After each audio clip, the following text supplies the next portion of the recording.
Okay, we got 11 minutes 30 seconds on this one. Yeah, it's a very interesting thing because I've been infatuated with stories since I was 8 years old. I was writing my own. I remember when I was 11 or 12 years old, I even wrote a play for my school, and we played it with other kids, and it was a quite interesting thing. And ever since, I was just drawn to poetry, stories, every kind of story.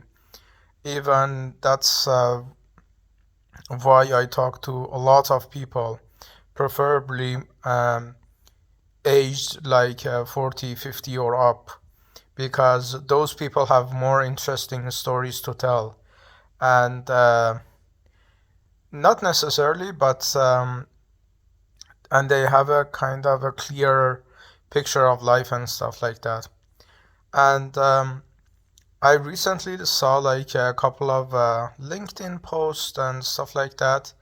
The guy was literally rage baiting into hatred of books, stories, everything. He said, why waste your time reading stories, literature, and stuff like that? Um, every Everyone needs to learn marketable skills like how to handle AI, how to run a business, and stuff like that. And of course, because of the rage bait, some people agreed with him, some people argued with him, and stuff like that. But and even like recently, that I started writing more kind of excessively and sharing my writing on my socials with the people I know, which is kind of a shooting yourself in the leg situation. That I remember I wrote very interesting kind of story that one of the authors I know praised it to oblivion and shit like that. And I was so confident. Okay, when someone who's been like a New York Times best seller of like 100 top 100 books of the year nomination person praises your shit, you get kind of confident, kind of attitude about yourself. And I was like so oblivious about the whole situation. I shared it in my kind of with I think it was by the university thing. Yeah, and everyone like either ignored it, of course, and or shitted on it. I remember one guy was like, "Hey, this is very shitty." And the funny thing is, the story was um, kind of a commentary about. Funny enough, the story itself was a meta way of saying that um, the title was defeated by cat videos. That this Katarina caricature is a cat who parties and literally does everything else, and the TikTok life and stuff like that. And there's a Douglas dog, and he just pursues art, the sculpture and stuff like that. And the plot twist was that this sculpture of their friendship would be shunned upon and stuff like that. That's even a word or something. And the Katarina's vomiting moment would go viral. And the story was just kind of me trying to experiment different thought patterns and stick to the theme. and everything was around the cats and dogs, and the whole thematic was just me trying to ping pong between the 2 points.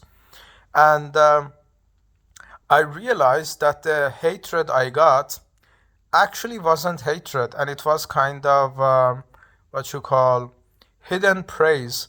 Because as soon as I shared that, the guy literally said, "Oh, this is dog shit," and his mental processing would be, "Okay, the whole story is about dogs and cats and stuff like that, so I need to be cool and creative, not creative enough to actually create something, but create enough to shit on it."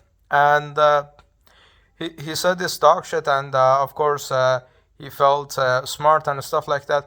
But funny enough, anything else he would have said would have hurt me deeper than saying dog shit, because what this represented for me was that he feels threatened by the, let's say, the not even cleverness but the structural thematic of dog and cats, like going on in the story, that um, he feels obligated to show I'm smarter, and he uses the same rules and thematics I established in the fucking writing, and he wants to outsmart the game itself.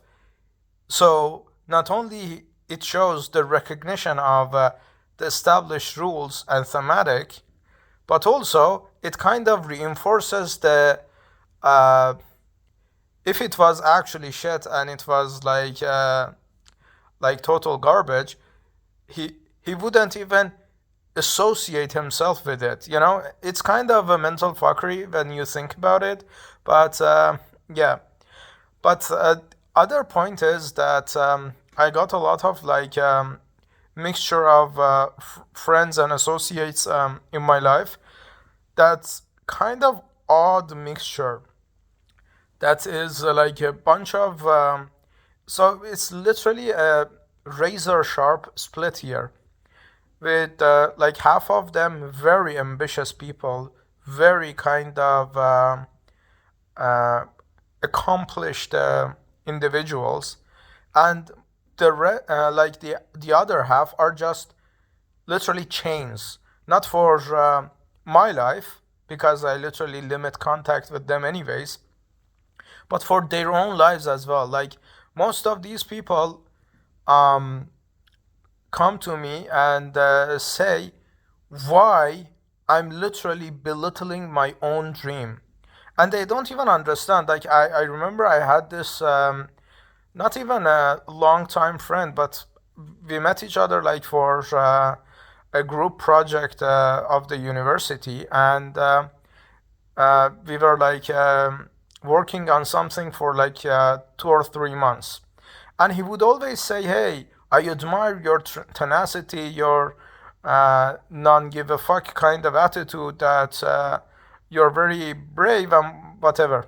And I said, "Okay, this is the state of being, because why the fuck would I care for people who wouldn't remember me in 5 seconds, in 5 minutes, in 10 weeks? Why the fuck do I literally dump and dump the fire and like literally bury the flames of curiosity I got going for me for someone else's literally piss poor attitude?" It's like such a low bar to even acknowledge. And I remember like these people, like I don't know how they view the world, but it's like I never comprehend that, how you shit on your own dream. Like I remember the first writer I was in contact with wasn't quite a popular writer and stuff like that, and I told him, hey, I I read a lot of books.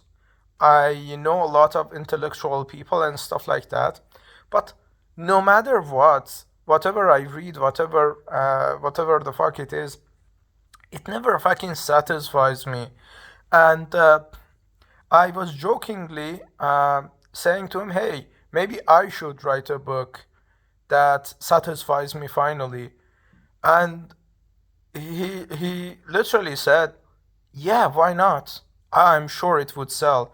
And that's the moment I wrote my first book that I self published in 8 hours of hearing that, yeah, it would sell. Why not?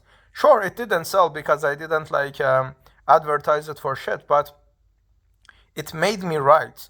And that opened door to other writers and stuff like that. But the thing is, like, what I don't understand is that, okay, I'm running out of storage, but what I don't understand is like stories shape people.